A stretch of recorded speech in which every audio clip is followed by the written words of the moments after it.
Before I get into character and do this review or double review of two comic books,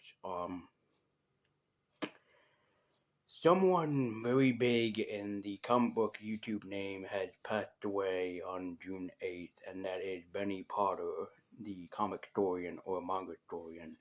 So this video is gonna go to Benny.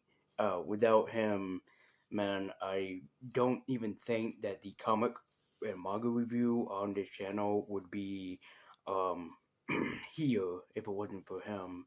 And this video goes to his wife, Natalie, or Natalia.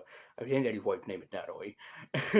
And to the great fans that he has. And this is for you guys and this is for him. So this video is in honor and memory of the great Comicstorian.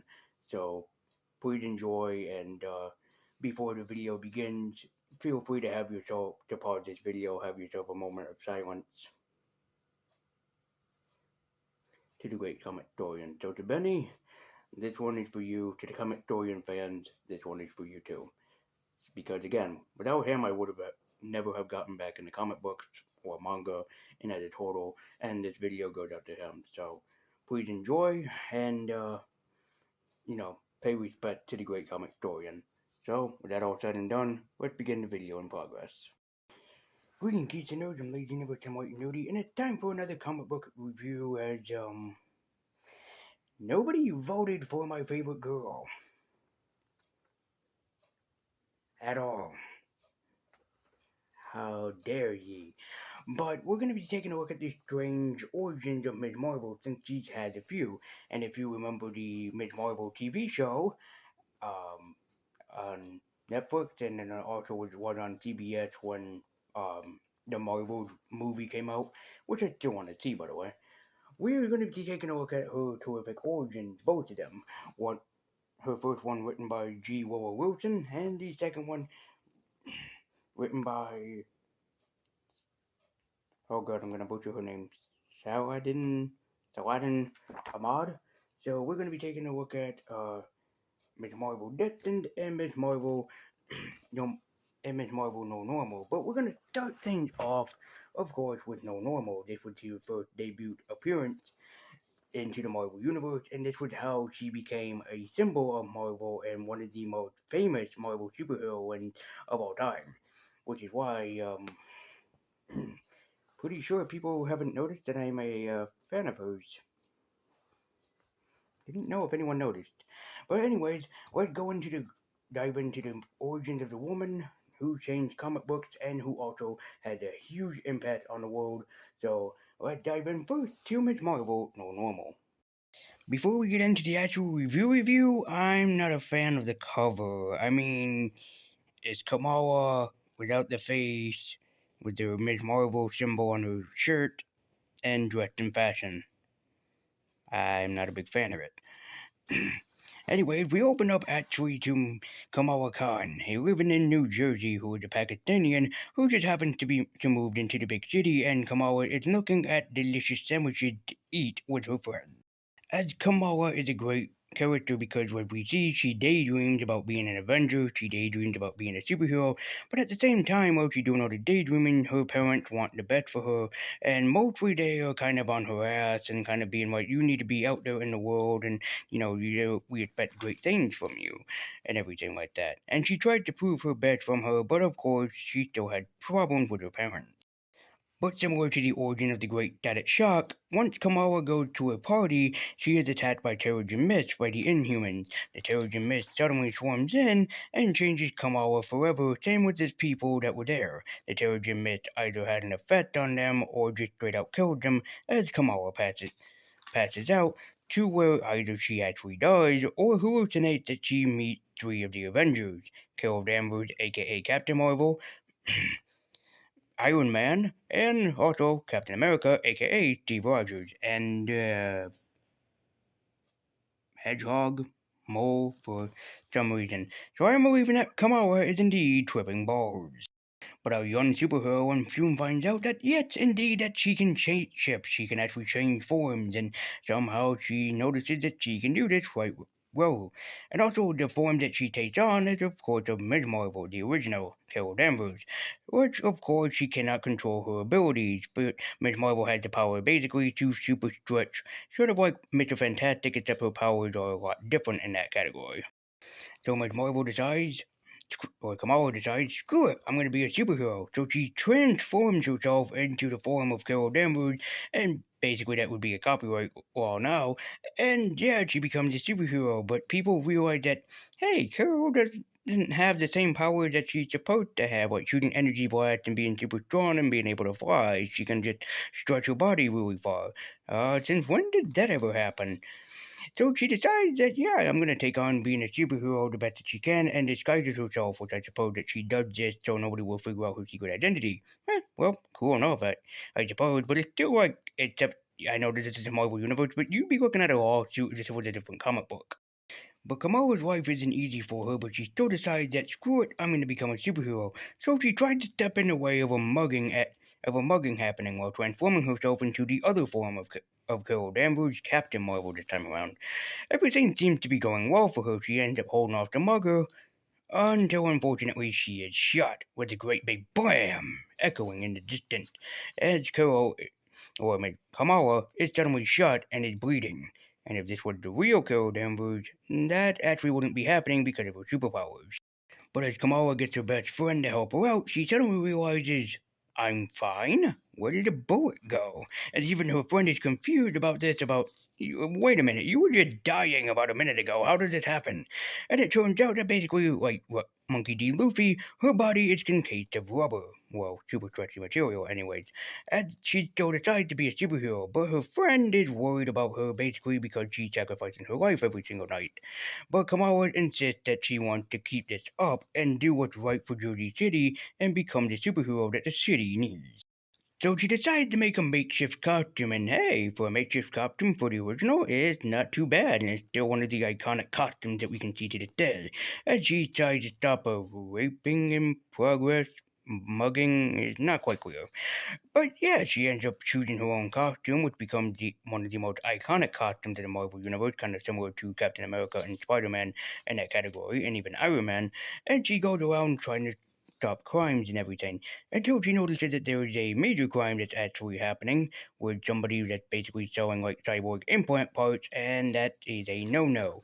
And she tries to stop the guy and put the guy down for good. But her life is still kind of messed up and not what she expected it to be, as her parents are still giving her holy hell, they're giving her a rant, they're giving her every single page from the parental book because she's sneaking out, she's not studying properly, her grades are failing, and they're worried if something big is actually happening to her. But of course, they're still her parents, so they still love her anyways. But Kamala kind of confronts the fact of one superhero fact that most superheroes don't do.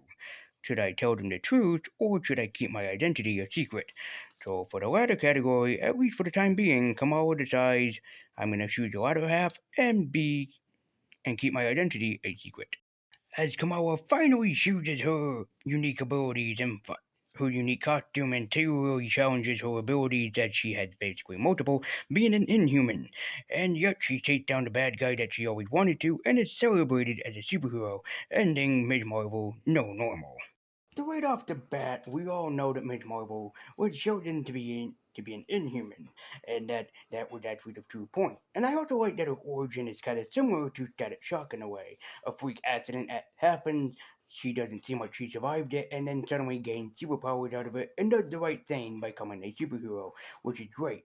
And also, what's relatable to mostly girls nowadays compared to when Marvel first came out is that most girls weren't exactly comic book fans. They didn't care about the comic book medium as a total. But now you can go to any girl and talk to them about comic books and they'd be like, yeah, I'm a big fan of that.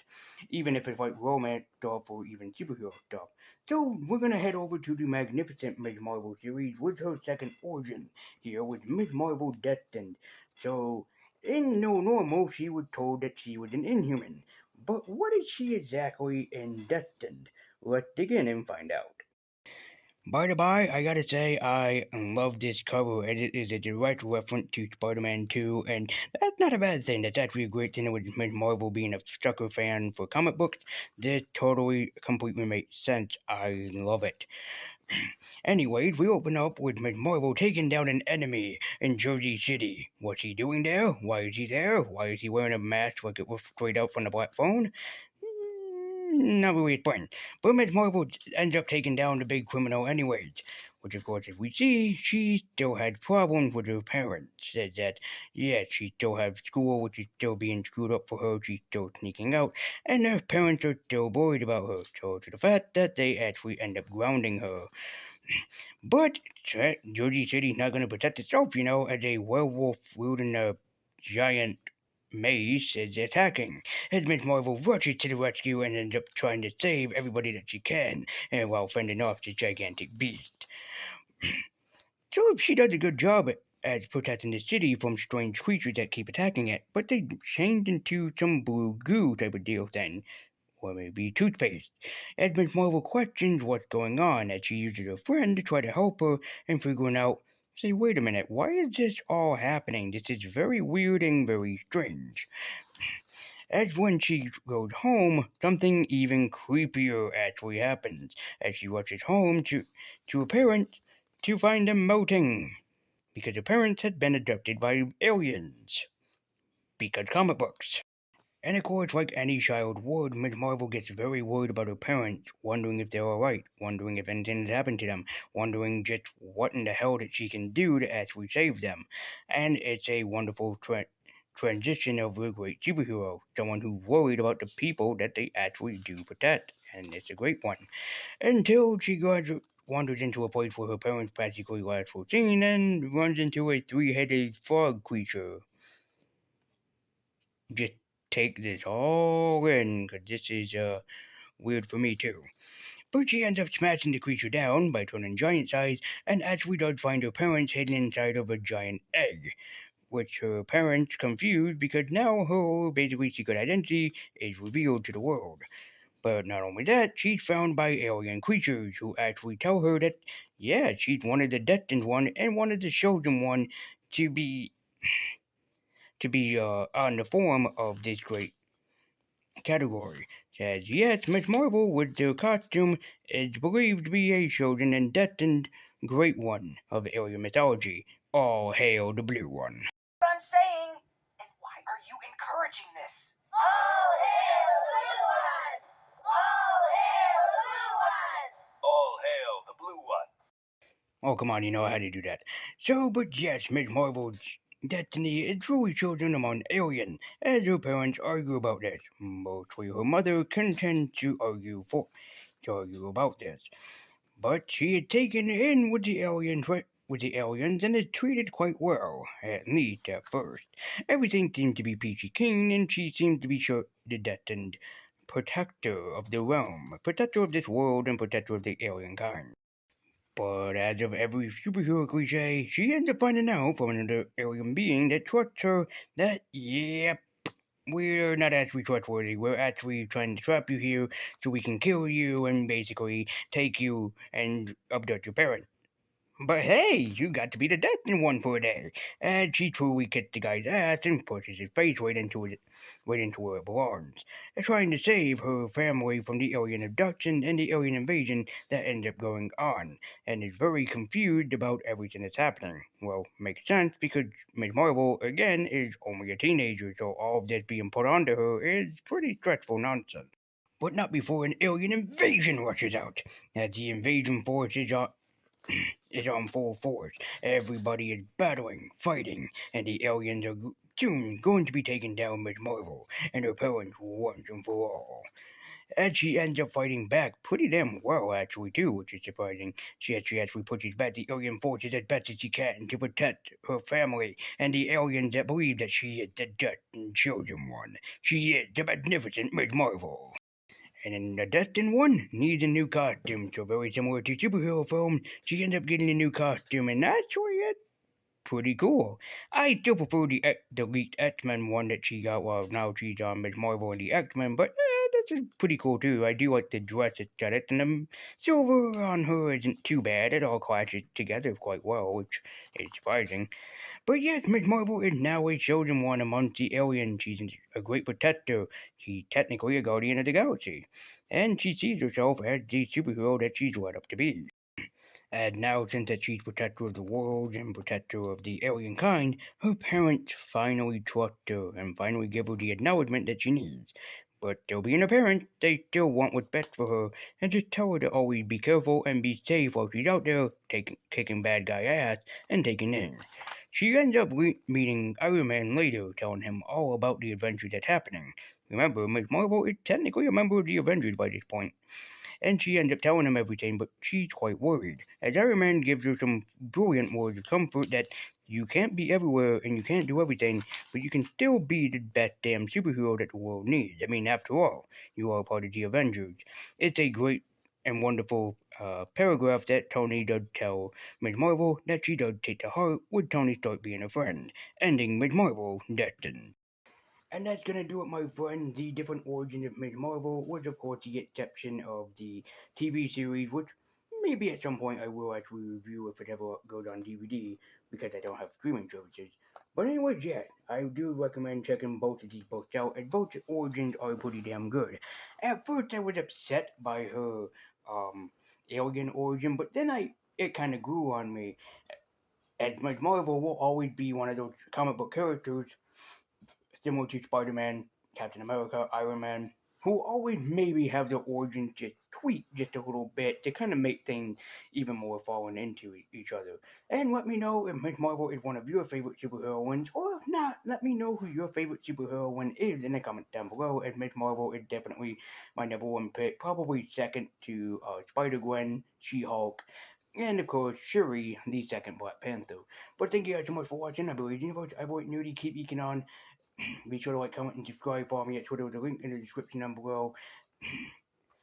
And thank you guys so much for watching this Lady Universe comic review. I believe Universe, I believe Nudie, keep your kid on.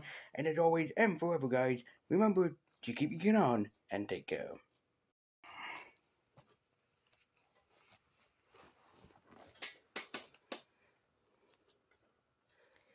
Just remember that this review goes out to Comicstorian. So, to his wife, Natalie, or Mrs. Potter, I definitely apologize. And to Comicstorian fans, my heart goes out to you guys. So this video was for Benny, so for the Comicstorian, and thank you guys so much for watching, and he will forever be missed. He's the voice of comic books everywhere, and we all miss him, so rest in peace, Benny. Rest in peace.